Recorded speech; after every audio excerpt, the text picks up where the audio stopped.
नमस्कार, मैं अभिलाष श्रीवास्तव आप सभी का फिर से स्वागत करता हूं अपने बायोलॉजी की क्लास में।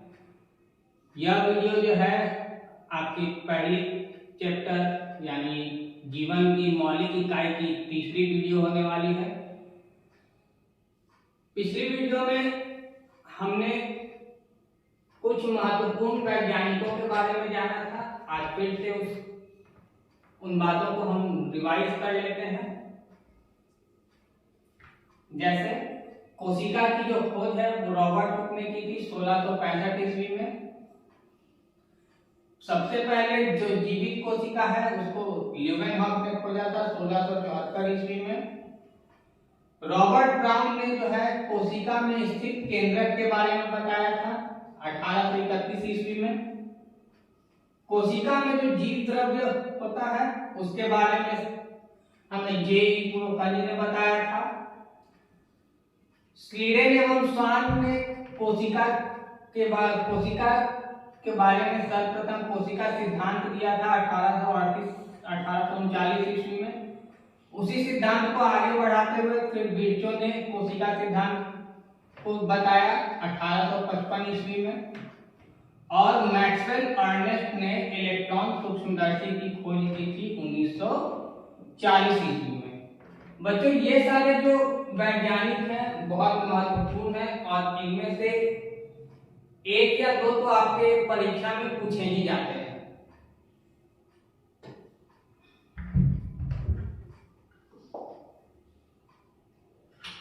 अब जो है हम बात करेंगे विसरण के बारे में कि विसरण क्या होता है और विसरण जो है कोशिका के लिए आवश्यक क्यों है।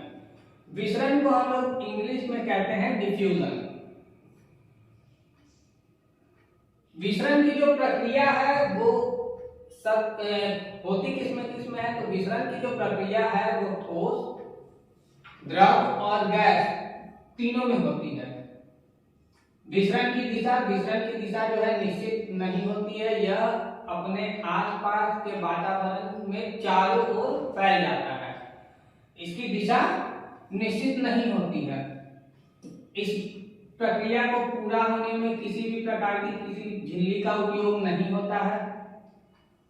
और विसरण की जो दिशा होती है वो उच्च सांद्रता वाले क्षेत्र से निम्न सांद्रता वाले क्षेत्र की ओर होती है। मतलब जहां जो है विसरण की जो प्रक्रिया है उच्च सांद्रता वाले निम्न क्षेत्र से निम्न सांद्रता वाले क्षेत्र की ओर होती है। मतलब जहां सांद्रता ज्यादा होगा वहां से विसरण की प्रक्रिया किस ओर फैलेगी तो निम्न सांद्रता वाले क्षेत्र की ओर फैलती है।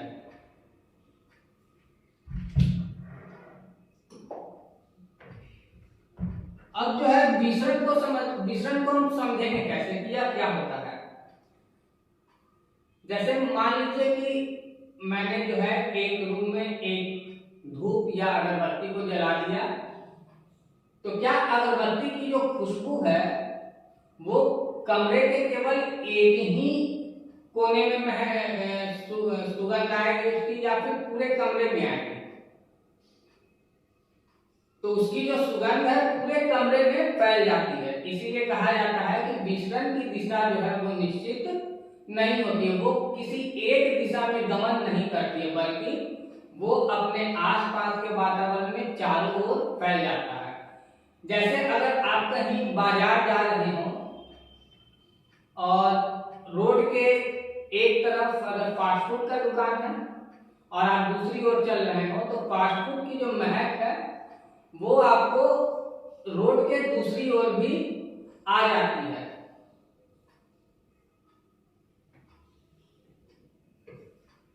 तो विसरण की जो परिभाषा है वह कुछ इस प्रकार है कि किसी पदार्थ के अणुओं का उच्च सांद्रता क्षेत्र से निम्न सांद्रता क्षेत्र की तरफ गति करना ही क्या कहलाता है विसरण कहलाता है। मतलब जहां जो है सांद्रता ज्यादा होगी वहां से निम्न सांद्रता यानी कि कम सांद्रता वाले क्षेत्र की ओर पदार्थ के अणुओं का जो गति करना है वही क्या कहलाता है विसरण कहलाता है। विसरण की प्रक्रिया जो है ठोस, द्रव और गैस तीनों में हमें देखने के लिए मिलती है। इस प्रक्रिया में उपस्थित सभी अणुओं की गति होती है। कहने का मतलब यह है कि अगर यहाँ एक अगरबत्ती जला के रख दिया जाए तो इसकी जो महक है, इस अगरबत्ती के चारों ओर जितने भी हवा के अणु होंगे, जो भी इसके संपर्क में आएंगे, उन सभी से होता हुआ जो है महक आगे की ओर अपनी चारों दिशा में फैल जाता है। मतलब उसके संपर्क में जितने भी अणु आएंगे उन सभी में गति देखने के लिए मिलेगी। विसरण की प्रक्रिया में जो है किसी भी प्रकार की झिल्ली का उपयोग नहीं होता है। झिल्ली के बारे में हम आगे चर्चा करेंगे कि झिल्ली क्या होती है या कितने प्रकार की होती है। ठीक है, तो बच्चों विसरण के बारे में आप लोगों को पता चल चुका है। विसरण के साथ साथ जो है प्रकृति में या फिर हमारे शरीर में एक और प्रक्रिया हो रही होती है जिसे हम लोग परासरण कहते हैं, जिसे हम लोग परासरण कहते हैं। अब बात है कि विसरण जो है वह कोशिका के लिए आवश्यक क्यों होती है। कोशिका के लिए जल एवं गैसों के आदान प्रदान में विसरण महत्वपूर्ण होता है। जैसे अगर किसी कोशिका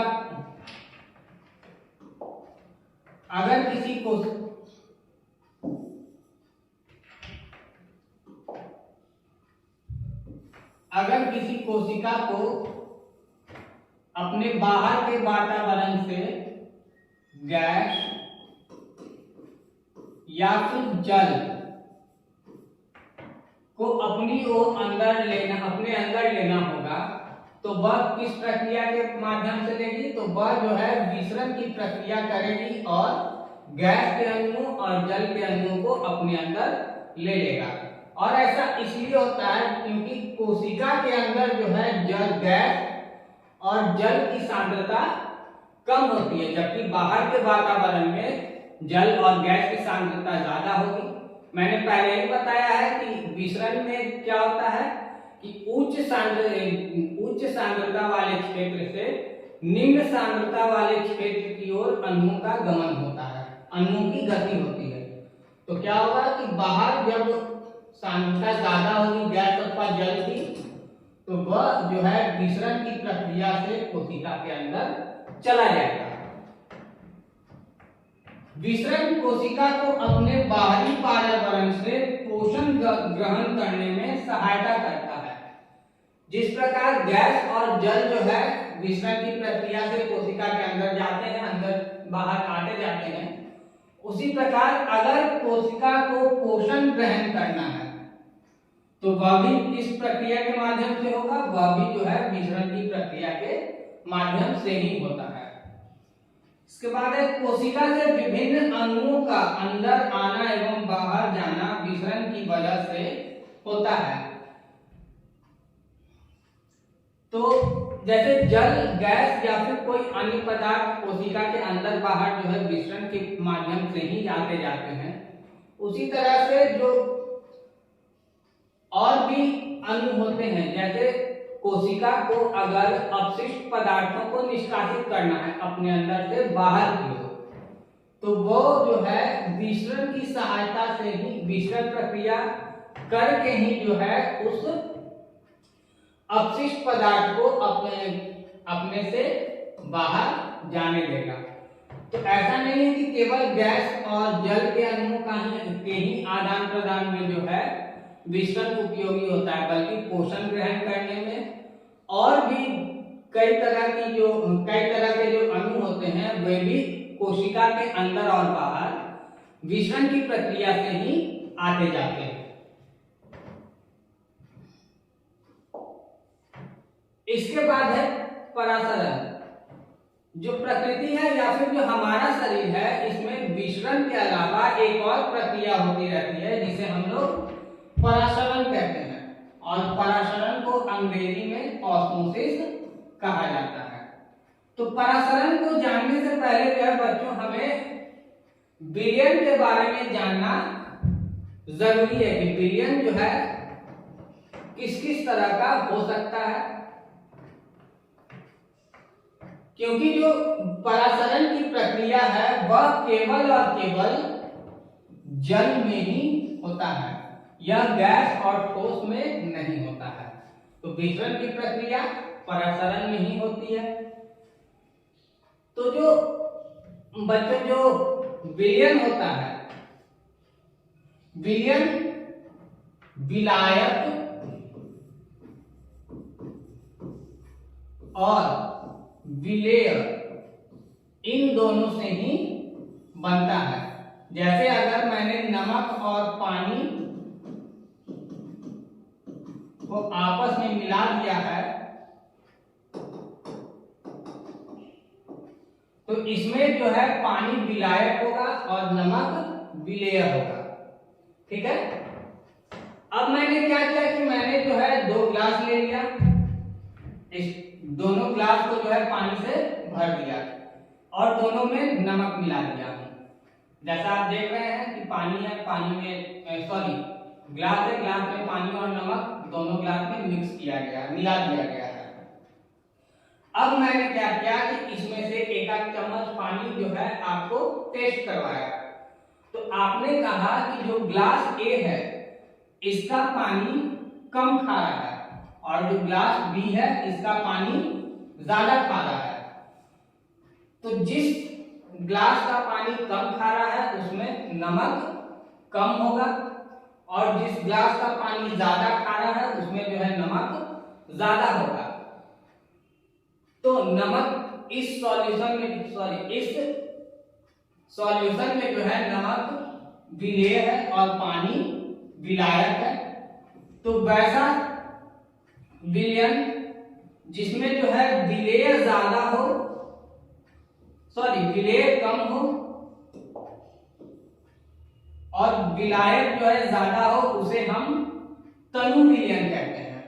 वैसा विलयन जिसमें विलायक की मात्रा ज्यादा और विलेय की मात्रा कम हो, वैसे विलयन को हम तनु विलयन कहते हैं।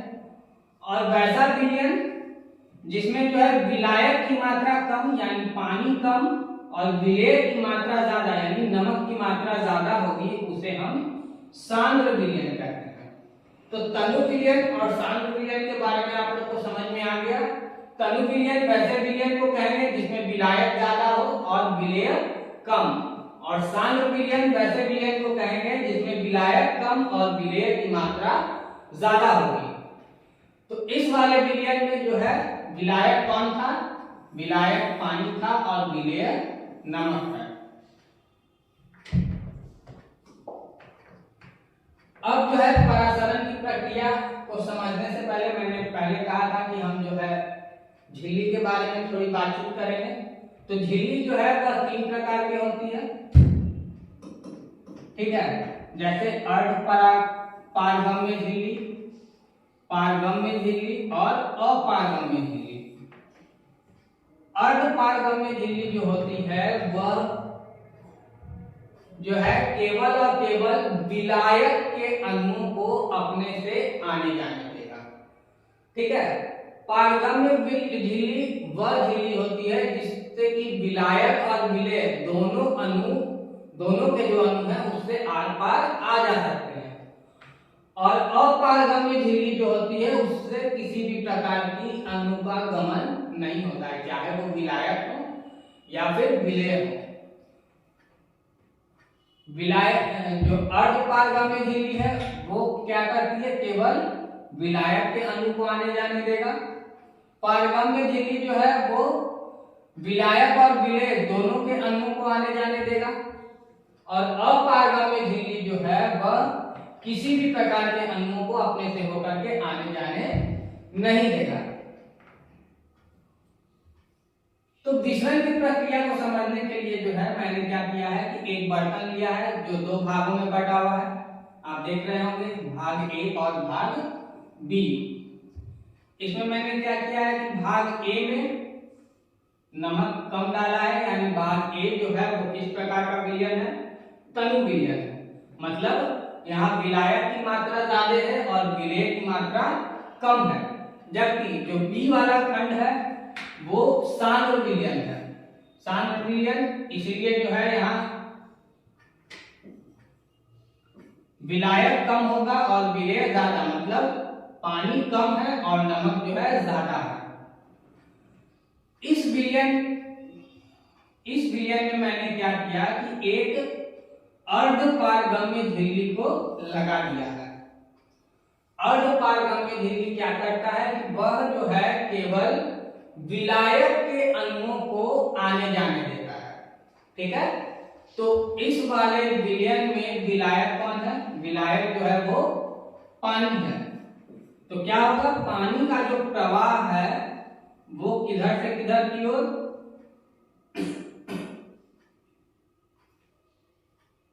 पानी का जो प्रवाह है वो ज्यादा से कम सांद्रता वाले क्षेत्र की ओर होगा।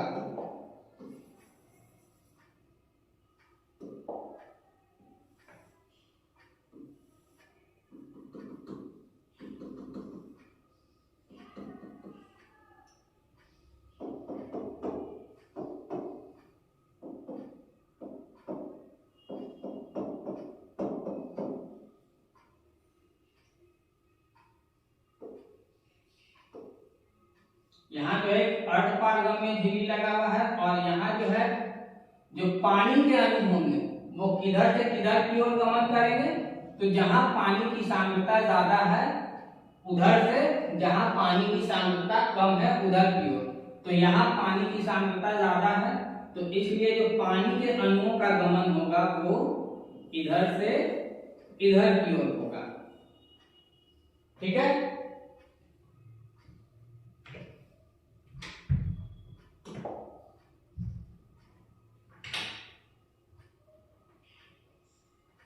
तो मैंने पहले ही बताया कि जो परासरण की प्रक्रिया होती है उसकी दिशा जो है निश्चित होती है। वो अपने पर्यावरण में चारों ओर ना फैल करके केवल किसी एक निश्चित दिशा में ही गमन करता है। अब जैसे आप लोगों ने देखा होगा कि जब आप नदी में या फिर तालाब में नहा रहे होते हैं, ज्यादा देर पानी में रहने के बाद आपकी जो त्वचा है वो कुछ जो है सिकुड़ कर फूल सी जाती है, कुछ इस प्रकार। ठीक है, और ये होता क्यों है? तो जब आप पानी में नहा रहे थे तो जो तालाब है वहां पानी की सांद्रता ज्यादा थी और आपके शरीर के अंदर पानी की सांद्रता कम थी। अब परासरण की प्रक्रिया में यह होता है कि जो पानी के अणु हैं वो तालाब से आपके शरीर में प्रवेश कर जाते हैं परासरण की प्रक्रिया करके, और जो है आपकी जो त्वचा है वह कुछ इस प्रकार की हो जाती है। तो परासरण की परिभाषा क्या होगी बच्चों? तो जल या फिर विलायक के अणुओं की गति जब अर्ध पारगम्य झिल्ली या वर्णात्मक पारगम्य झिल्ली के द्वारा निम्न सांद्रता से उच्च सांद्रता की तरफ होती है तो इस प्रक्रिया को परासरण कहा जाता है। परासरण की प्रक्रिया केवल द्रवों में ही होती है। इस प्रक्रिया में केवल विलायक के अणु की गति होती है। जैसा कि अभी मैंने समझाया कि जो तालाब का पानी है वो विलायक का काम करेगा परासरण की प्रक्रिया में, और विलायक के जो अणु होंगे वह आपके शरीर के अंदर आ जाएंगे और आपका जो शरीर है वो पानी को ग्रहण करेगा। मतलब आपका शरीर कहने का मतलब आपके शरीर की कोशिकाएं, आपकी शरीर की कोशिकाएं जो है उन पानी को अवशोषित कर लेगी और वह जो है फूल जाएगी।